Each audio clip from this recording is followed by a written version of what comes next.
Bonjour, bienvenue sur le podcast Je peux pas, j'ai avocat. Le podcast qui va vous faire découvrir la relation avocat-client autrement. Nous sommes Anaïs Goulpeau et Sarah Kébir, avocates associées dans le cabinet Wave Avocat. Et notre but avec ce podcast est de rendre l'avocat accessible. Ici, vous trouverez des discussions, des partages d'expériences, voire des confidences, mais aussi des réponses concrètes à vos questions juridiques dans nos domaines.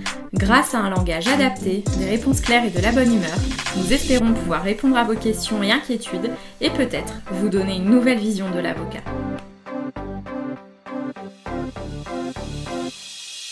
Bonjour à tous, aujourd'hui je vous trouve pour un épisode qui va concerner plus la procédure judiciaire pour vous aider à comprendre comment ça fonctionne et aussi un petit peu le jargon des avocats puisque ce sont des termes et des notions que nous utilisons quotidiennement et pour un justiciable ce n'est pas forcément très abordable. Donc aujourd'hui je voulais évoquer avec vous la question du renvoi. Donc qu'est-ce que ça signifie quand mon avocat me dit « votre dossier a été renvoyé » ou qu'est-ce que ça signifie quand je suis allée devant le juge et qu'il m'a dit « vous êtes renvoyé à telle date ». Comment ça se passe, comment ça marche, voilà ce que je vais essayer de vous expliquer un petit peu aujourd'hui. Donc ce qu'il faut savoir déjà, c'est que un renvoi, comme son nom l'indique, c'est le fait de renvoyer le dossier à plus tard. C'est-à-dire un peu de le décaler dans le temps, de dire aujourd'hui on ne peut pas le traiter, donc je le renvoie à un autre jour. Alors ce renvoi, ça peut intervenir dans plein de situations différentes, pour plein de raisons différentes, et donc je vais un peu vous donner des exemples, des mises en situation pour que vous puissiez comprendre et éventuellement identifier si vous êtes dans l'un ou l'autre des cas pour pouvoir un peu mieux comprendre cette notion. Donc déjà, à quoi ça sert le renvoi ? Ça peut servir à différentes choses, selon. Souvent, les justiciables ont en tête qu'ils vont saisir la juridiction, il va y avoir une audience et l'affaire va être jugée et ce sera terminé. Il y a souvent cette idée que ça va aller assez vite ou en tout cas qu'il ne va pas y avoir non plus 36 étapes entre le moment où je saisis et où j'expose mon problème et le moment où mon affaire va être jugée et où je vais avoir une décision de justice. Et en fait, ça, c'est une idée reçue, c'est-à-dire qu'à l'inverse, ça va être assez long, alors selon les procédures, mais en tout cas, ce qui est sûr, c'est qu'une fois qu'on a saisi, une fois qu'on a fait une demande, une requête, une assignation, par le biais de son avocat ou même seul, l'affaire n'est pas en l'état parce que vous avez donné votre point de vue. Donc de cette manière-là, le renvoi, ça va aussi servir à ça. Ça va servir à dire, peut-être que le dossier, il n'est pas en l'état. Oui, vous avez dit ce que vous aviez à dire, vous avez donné votre argumentaire, mais moi, je veux aussi connaître l'argumentaire de la partie adverse. Et peut-être que vous voudrez encore y répondre. Donc je reviendrai un peu plus en détail là-dessus ensuite, mais le renvoi déjà ça peut être pour ça, pour permettre à chacun de pouvoir donner tous ses arguments, de pouvoir exposer son point de vue, et que le dossier, quand il arrive devant le juge, il soit complet, prêt à être jugé. Donc déjà, ça c'est le principe même de la procédure judiciaire, le principe du contradictoire, c'est-à-dire que vous devez être à même chacun d'exposer votre point de vue. Si vous êtes en litige, a priori c'est que vous n'êtes pas d'accord, et pour que le juge puisse trancher, il faut qu'il ait connaissance des deux argumentaires. Par rapport à ça, je fais une petite digression. Souvent, quand les justiciables se présentent seuls, ils ont cette idée, je ne vais pas donner mes éléments.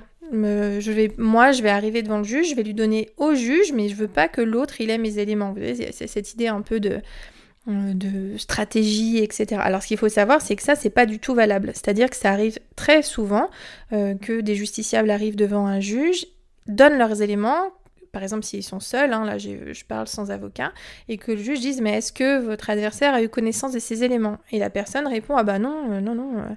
C'est moi je vous le donne à vous, je ne veux pas lui donner, et donc là le juge va vous dire je vais devoir renvoyer votre dossier pour que la partie adverse puisse prendre connaissance des pièces et des conclusions que vous venez de me donner et qu'il puisse y répondre. Et donc là ce sera une des causes du renvoi, le respect du principe de contradictoire. Alors nous, entre avocats, on a aussi plein d'autres causes de renvoi. Il faut savoir que confraternellement, entre nous, s'il y en a un qui demande une demande de renvoi parce que par exemple il a été saisi assez tard, de la même manière, vous avez quelqu'un qui saisit un juge et puis l'adversaire il va prendre un avocat mais il va le faire dans un délai qui sera peut-être pas suffisant pour que l'avocat puisse prendre le dossier, en prendre connaissance, préparer sa défense et donc l'avocat va demander un renvoi. Et donc nous, l'avocat qui avons saisi par exemple, n'allons pas s'opposer à ce renvoi. Vous voyez, c'est normal, là aussi c'est encore pour respecter le principe du contradictoire. Donc parfois ça peut paraître un peu obscur et les justiciables ont du mal à comprendre cette idée-là, mais moi j'ai déjà attendu longtemps, je saisis enfin le juge et là on va encore me renvoyer mon dossier. De la même manière, parce que ça m'arrive aussi souvent, c'est pas une stratégie procédurale, en tout cas ça l'est rarement de l'autre. Ce qu'il faut bien avoir en tête, c'est que quand on saisit, si on est convoqué par exemple 1 ou 2 mois plus tard, certes pour vous 1 ou 2 mois c'est énorme.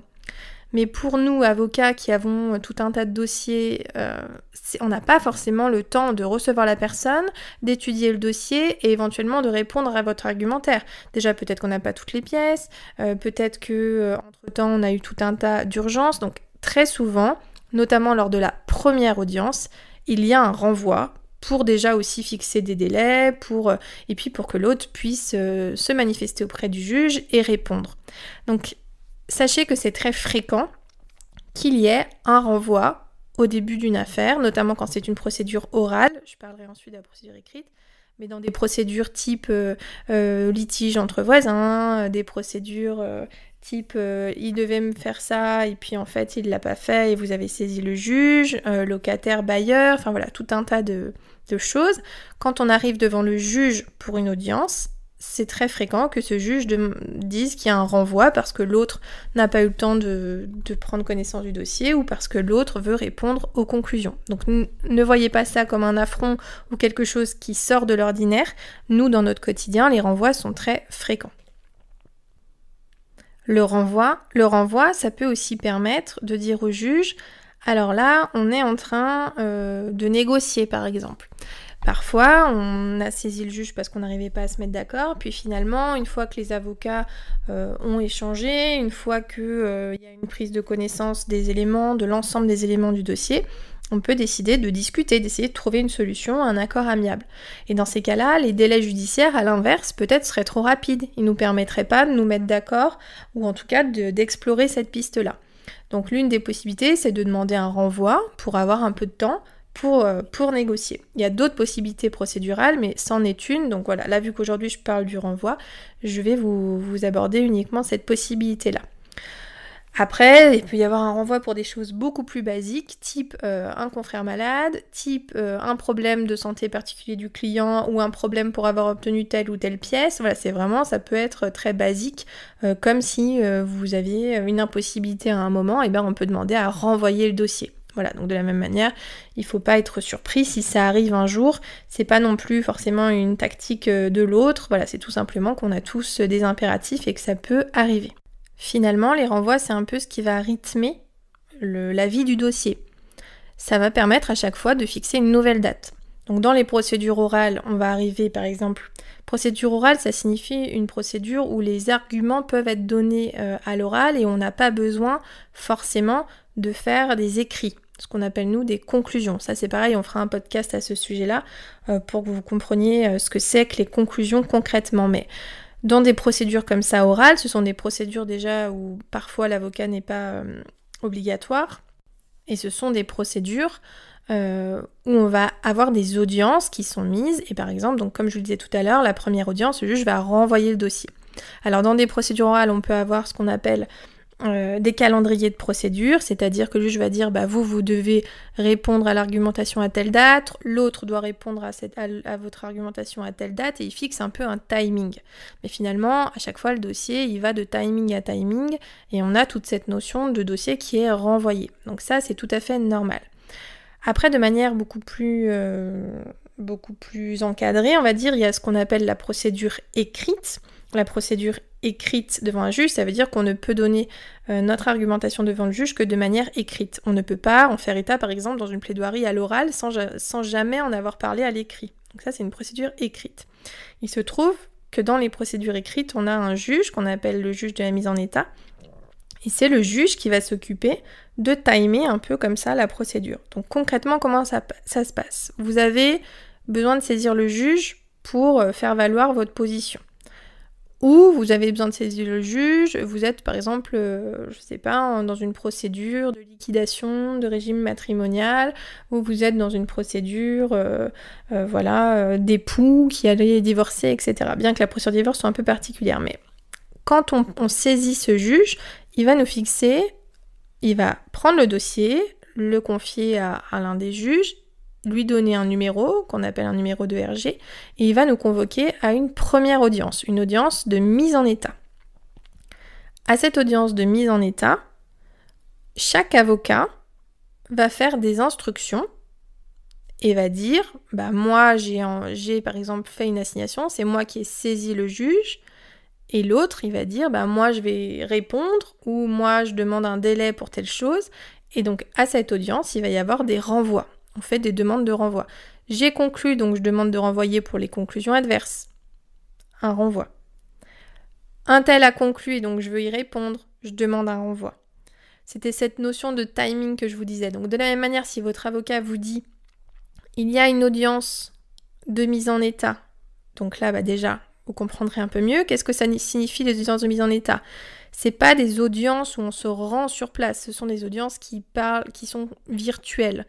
Alors, il y a des exceptions encore une fois, mais de manière générale, ce sont des audiences virtuelles, c'est-à-dire que le juge, régulièrement, reprend le dossier dans son bureau et regarde ce que chacun veut, où est-ce qu'on en est, etc. Ça, c'est ce qu'on appelle la procédure de mise en état, avec le juge de mise en état. Et donc, ce juge-là, il va regarder et il va dire, alors là, moi, il y en a un qui a conclu, je vais renvoyer le dossier pour que l'autre puisse conclure. Etc. Moi, c'est un peu ce que j'appelle avec mes clients le ping-pong des écritures. Donc, il y en a un qui écrit, l'autre va vouloir répondre, l'autre peut éventuellement répondre, et à chaque fois, on rythme ça avec des renvois. Donc, ce qu'il faut comprendre, c'est qu'un dossier, quand il arrive, quand il y a une saisine, il y a tout après un échange qui se met en place. Des échéances qui sont reportées à chaque fois, qui sont renvoyées. Donc là, de la même manière, ne soyez pas inquiets, c'est tout à fait normal qu'il y ait des renvois à chaque fois. Là où parfois, ça peut être un peu embêtant, c'est quand vous attendez une réponse adverse et que l'avocat adverse demande sans arrêt des renvois. Il dit, j'ai pas eu le temps de répondre, renvoi. Puis 2 mois après, il redemande la même chose, j'ai pas eu le temps, renvoi. Donc là, il faut que vous compreniez que le juge peut... Et votre avocat peut demander ce qu'on appelle une injonction de conclure, c'est-à-dire soit vous concluez dans ce délai-là, soit c'est fini, le dossier sera clôturé et vous ne pourrez plus répondre. Donc il y a quand même des moyens d'accélérer. Il n'empêche que parfois ça peut mettre du temps d'obtenir la réponse adverse et ça peut être un peu mal compris du justiciable. Donc c'est important que vous ayez connaissance de ces éléments-là et de comment ça se passe concrètement. Une fois que ce ping-pong est terminé, on a tous dit tout ce qu'on voulait dire. Moi, j'ai répondu à tout ce que je pouvais répondre. J'ai donné toutes les pièces que je voulais. L'adversaire, c'est la même chose. Maintenant, monsieur et madame le juge, vous pouvez juger ce dossier. Vous pouvez nous fixer pour une audience de plaidoirie. Alors, fixer pour une audience de plaidoirie, ça veut dire que vous pouvez décider d'une date à laquelle on va venir plaider le dossier. Et ensuite, vous pourrez rendre votre décision sur notre dossier. Donc voilà, c'est pour ça qu'il faut bien comprendre qu'il y a tout un timing qui s'opère dans une procédure et qui est rythmé de mois en mois. Au niveau des délais, ça dépend vraiment des juridictions. Nous, on est dans une juridiction qui est donc à Lyon. Et à Lyon, souvent, c'est plusieurs mois, 1 ou 2 mois, voire beaucoup plus. Mais je sais que dans d'autres barreaux, c'est beaucoup plus rapide, ça peut se compter en semaines. Voilà, ça dépend vraiment de là où vous êtes. Alors maintenant, la question est de savoir comment concrètement on demande le renvoi. Donc, dans les procédures dont je viens de vous parler, c'est-à-dire les procédures écrites, ce sont des demandes qui sont faites par votre avocat par le biais d'un réseau qu'on a avec les magistrats, comme une espèce de grande boîte mail qu'on appelle le RPV1. Et donc là, votre avocat va demander le renvoi de cette manière-là, et les autres avocats vont faire la même chose. Et après, concrètement, quand on est dans d'autres types de procédures, que c'est par exemple une audience, qu'on a un impératif ou qu'il y a des conclusions qui viennent d'être données et qu'on demande un renvoi, ça se fait au moment de l'audience. Vous dites, parfois, ça je ne l'ai pas précisé, mais parfois les avocats sont tout à fait d'accord pour faire un renvoi, si je l'ai dit quand on a des négociations. Donc parfois c'est les 2 avocats qui précisent au juge, on a une demande de renvoi dans ce dossier, donc les 2 sont d'accord pour renvoyer, et le juge peut ou non ordonner le renvoi, sachant que en règle générale, quand les 2 avocats sont d'accord, le juge ne s'y oppose pas. À l'inverse, on peut avoir une demande de renvoi qui est refusée par l'autre. Est-ce que j'ai le droit de refuser une demande de renvoi ? Oui. Par contre, là, je modère quand même, c'est-à-dire que si c'est justifié, par exemple, si le confrère a un souci, si on a transmis des pièces de manière tardive, la confraternité entre avocats fera qu'on ne va pas s'opposer au renvoi. Voilà, franchement, si vous aviez un souci de santé ou si vous aviez besoin de vous défendre, vous souhaiteriez qu'on puisse accéder à cette demande. Les avocats, c'est la même chose, on n'est pas malhonnête. Voilà, on n'est pas de mauvaise foi. Donc ça peut tout à fait arriver qu'il y a quelque chose, c'est quelque chose de très fréquent comme je vous l'ai dit, et donc potentiellement ne soyez pas surpris que votre avocat vous dise bah oui, il y aura un renvoi. Parce qu'il sait, lui, qu'il va vous dire ce qui se passe, pourquoi il y a un renvoi, voilà. Mais en tout cas, est-ce que vous pouvez vous y opposer s'il n'y a aucune raison valable, si ce dossier traîne depuis extrêmement longtemps, si vous êtes dans une situation qui ne vous permet pas de voir renvoyer encore ce dossier? Oui, c'est possible. Donc votre avocat pourra s'y opposer. Par contre, ce n'est pas parce qu'il s'y oppose que le renvoi ne sera pas ordonné. Le juge va décider, va dire oui, c'est renvoyé ou non, c'est pas renvoyé. Mais vous pouvez vous y opposer. Si vous êtes seul, si vous n'avez pas d'avocat, vous pouvez également vous y opposer. Mais là encore, je vous alerte, si vous avez transmis vos conclusions, ou si vous n'avez pas transmis vos pièces, ou si ça s'est fait ou qu'il y a des raisons valables, vous n'aurez pas forcément ce renvoi. Voilà, je pense avoir fait le tour de la question. Alors, c'est un peu complexe, c'est un peu obscur si vous n'avez jamais été dans le cadre d'une procédure judiciaire, mais si vous êtes en plein dedans, je pense que ça pourra vous parler. Bien entendu, vous n'hésitez pas, si vous avez des questions, des éclaircissements, vous pouvez nous envoyer des mails, vous pouvez nous écrire sur les réseaux, sur Instagram, sur YouTube. Voilà, vraiment, notre but, c'est que vous puissiez appréhender les éléments de manière beaucoup plus concrète, de manière beaucoup plus simple. Donc n'hésitez pas, on sera ravis de vous répondre. Et puis je vous dis à une prochaine fois pour un prochain épisode. Merci. Merci d'avoir suivi ce podcast. Pour nous soutenir, n'hésitez pas à nous laisser une note et un commentaire sur les plateformes de podcast. Vous pouvez également nous retrouver sur les réseaux sociaux, Facebook, Instagram, LinkedIn et YouTube. N'hésitez pas également à nous laisser vos commentaires et avis. Nous vous laissons tous les liens sur les notes du podcast. À bientôt.